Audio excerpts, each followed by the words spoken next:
임종 때 또는 천국 가서 후회하게 될 일. 사랑하지 못한 죄. 임종은 내가 한 번도 가보지 못한 그야말로 미지의 세계로 떠나는 여행인지라 두렵지 않을 사람이 세상에 아무도 없을 것입니다. 교회 생활을 오래 한 사람들도 임종이 두렵지 않다면 그것은 거짓말일 것입니다. 그런데 임종이 두렵지 않을 사람이 성경에 이렇게 나옵니다. 사랑 안에 두려움이 없나니 온전한 사랑은 두려움을 내어 쫓나니. 평소에 예수님을 뜨겁게 사랑한 사람만이 교회를 오래 다닌 사람이 아닙니다. 임종이 닥쳐도 두렵지 않다는 것입니다. 마치 연인의 관계처럼 주님과 평소에 은밀한 교제를 즐기던 사람만이 임종과 내세가 두렵지 않은 것은 나의 사랑하는 주님이 자기를 손 붙잡고 어디든지 인도해 주실 것을 확신하기 때문입니다. 마치 아기가 공원에서 야외에서 부모가 어디로 인도하든지 아무 걱정 염려 없이 따라갑니다. 그래서 이런 주님과 사랑을 평소에 가지기 원하는 사람은 아침에 일어나서 눈을 뜨면 주님께 사랑의 고백을 드린다고 합니다. 예수님, 오늘도 사랑해요. 그리고 이런 찬송도 평소에 자주 부른다고 합니다. 왜냐하면 마지막 순간 임종의 때에 부를 찬송이라서 평소에 미리 불러두는 거죠. 이 세상 떠날 때 찬양하고 숨질 때 하는 말 이것일세. 다만 내 비는 말 내 구주 예수를 더욱 사랑 더욱 사랑.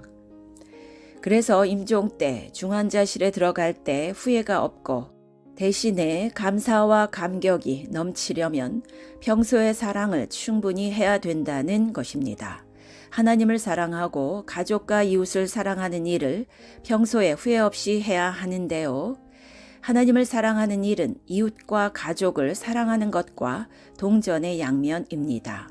마태복음 22장 37절 예수께서 이르시되 내 마음을 다하고 목숨을 다하고 뜻을 다하여 주 너의 하나님을 사랑하라 하셨으니 이것이 크고 첫째 되는 계명이요 둘째도 그와 같으니 내 이웃을 내 자신같이 사랑하라 하셨으니 이 두 계명이 온 율법과 선지자의 강령이니라. 내가 오늘 이웃을 사랑하고 있는지 없는지 어떻게 알 수 있을까요? 내가 이웃을 위해, 친척을 위해, 직장 동료를 위해, 구역 식구들을 위해 기도하고 있는지 없는지 그걸 살펴보면 됩니다. 이웃을 사랑하는 사람은 반드시 그 기도의 지평이 넓어지게 되어 있습니다. 오직 나와 내 자녀만을 위해 기도하는 사람은 이웃을 사랑하지 않는다는 확실한 증거입니다. 그러면 그것은 하나님을 사랑하지 않는다는 증거도 됩니다. 우리 주변에 적지 않은 친구도 있고 친척도 있겠지요. 우리는 자기 일에 너무 바빠서 관계를 무시하고 살았던 죄. 그래서 자기 혼자 쓸쓸히 고독사하는, 그것 때문에 죽기 직전에 후회하는 그런 일이 없어야 하겠습니다. 그저 인간적으로 친한 관계, 그것도 중요하지만 그보다 더 중요한 것은 영적인 관계입니다. 내 형제 자매들을 위해서 기도해주고 내 일가 친척들을 위해서 기도해주고 내 신앙 공동체 형제 자매들을 위해서 기도해주고 자기 가정도 기도로 돌아보는 사람이 죽을 때 후회가 없을 것입니다. 사람은 죽기 전에 해외여행을 많이 못 다녀서 후회스럽다. 그런 후회는 없습니다. 돈을 원 없이 못 벌어보고 못 가져보고 죽는 게 후회스럽다. 그런 후회는 없습니다. 큰 집에, 대궐 같은 집에, 200평 아파트에 못 살아보고 죽는 게 후회스럽다. 다시 태어나면 꼭 수영장 딸린 대저택에 한번 살아보고 싶다. 이런 후회는 없습니다. 그러나 하나님을 사랑하지 못하고 이웃을 사랑하지 못한 사람은 많이 후회할 것입니다. 그러나 돌이킬 기회는 주어지지 않습니다. 마태복음 18장 5절에 누구든지 내 이름으로 어린 소자 한 명을 영접하면 곧 나 예수님을 영접함이니. 예수님을 영접하고 대접하는 법은 어찌 보면 참 쉽습니다. 우리 주변에 있는 불쌍하고 가난하고 도움이 필요한 사람에게 물 한 컵 주는 것도 주님은 그 상을 결코 잃지 않는다고 하셨습니다. 이런 삶을 습관으로 사는 사람은 임종 때도 두려움이 없는 거죠. 아니, 한 달이 지나고 1년이 지날 때도 결코 헛살았다는 느낌이 들지 않고 오히려 뿌듯한 것입니다. 그 앞에 있는 즐거움을 바라보지 못한 후에. 히브리서 12장 2절입니다. 믿음의 주요 또 온전케 하시는 예수님을 바라보라. 저는 그 앞에 있는 즐거움을 위하여 십자가를 참으사. 자, 우리가 사는 현실에는 십자가가 있습니다. 사는 게 괴롭습니다. 근데 그 십자가 뒤에는 부활의 하늘의 영광이 있습니다. 그 너머를 바라보는 믿음의 눈이 내게 있어야 하겠습니다. 지금 이 세상에서 부자로 사는 것에 너무 연연하지 말고 예수님 말씀에 부자가 천국에 들어가는 것은 낙타가 바늘귀로 들어가는 것보다 어렵다 하셨죠. 그 너머 천국에서 부자로 살 생각을 하고 그 믿음을 가져야 하겠습니다. 남에게 준 것만 내 것이다는 말이 있습니다. 지금 내가 가진 내 것만 가지면 그는 이 세상에서 두둑한 통장 잔고와 부동산을 가졌지만 천국에서 알거지가 될 것입니다. 천국에는 빈손 들고 가게 되니까요. 지금 내가 나눠준 것, 그것 때문에 현실에서는 가난하지만 천국에서 큰 부자가 될 것입니다. 현실과 천국은 정반대다라는 말이 있습니다. 100% 모든 경우에 맞는 진리는 아니지만 상당히 일리가 있습니다. 현실에서 성공하고 부자로 살지만 천국에서 거지 될 사람들이 많을 것입니다. 신약 성경에 나오는 부자들이 거의 다 그렇습니다. 그러니까 예수님은 십자가를 지셨는데 보좌 우편에 영광을 보고 십자가를 지셨다 그 말입니다.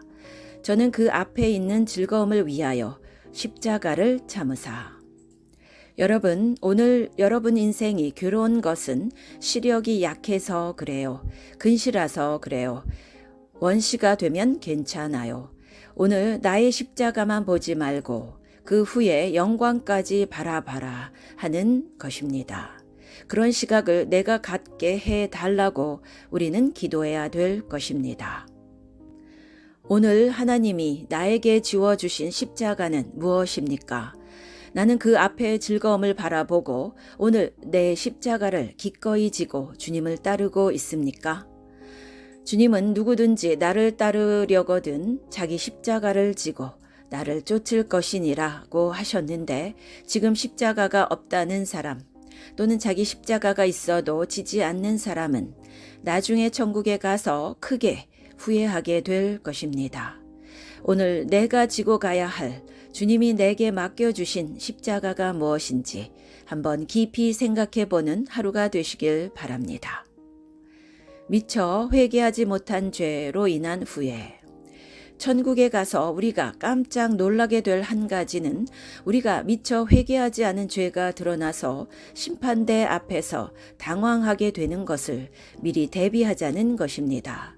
자기는 그게 죄인 줄도 몰랐을 것입니다. 그래서 그는 지상에서 평소에 살 때 회개를 안 한 것입니다. 천국에 생명책이 있고 또 다른 책이 있어 사람마다 거기에 기록된 대로 심판을 받는다고 했는데 계시록 20장 12절 또 내가 보니 죽은 자들이 큰 자나 작은 자나 그 보좌 앞에 서 있는데 책들이 펴 있고 또 다른 책이 펴졌으니 곧 생명책이라 죽은 자들이 자기 행위를 따라 책들에 기록된 대로 심판을 받으니. 수년 전에 제 잭푸니니 다른 한 형제에게 제가 말했어요. 그는 제가 아주 엄하다고 생각했어요. 제가 한 형제에게 책망한 적이 있었어요. 형제여, 형제가 내게 대해 어떻게 생각하든지 상관 안 합니다. 형제가 나를 엄격하다고 생각하는 것을 나는 개의치 않아요.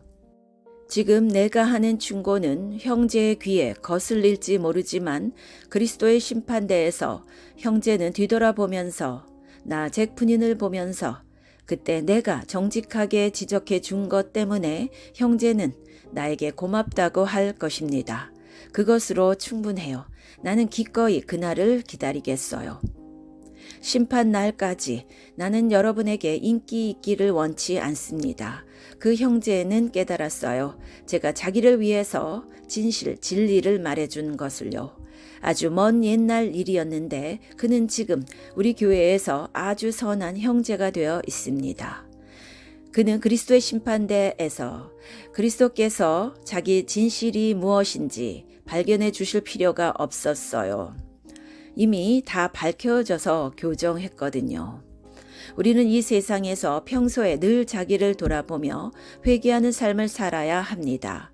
회개한 죄는 주님이 기억도 하지 않으신다고 했는데 미처 회개하지 못하며 회개에 합당한 열매를 맺지 못하여 천국에서 생명책이나 또 다른 책에 나의 죄가 낱낱이 드러나면 얼마나 부끄러울까요?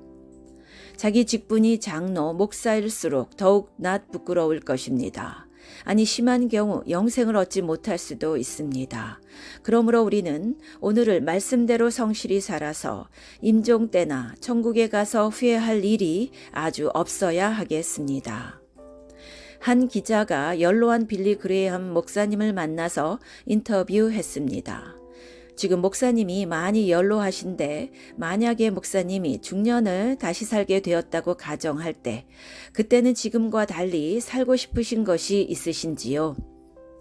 그때 빌리 그레이엄 목사님은 이렇게 대답했다고 합니다.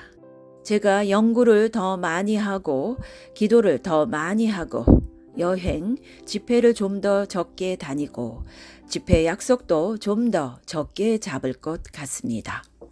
제가 제 삶을 다시 살게 된다면 기도와 묵상을 좀 더 많이 하고 주님과 사랑의 교제를 더 많이 하며 좀 더 깊이 영원을 묵상하며 살 것 같습니다. 훌륭한 믿음의 선배의 삶을 사신 빌리 그레이엄 목사님도 자신의 인생의 마지막 순간에 되돌아보니 좀 더 영원을 생각하며 살지 못했던 것 같다. 내가 만약 다시 살게 된다면 좀 더 영원을 오래 깊이 생각하며 살겠다는 것입니다. 아멘.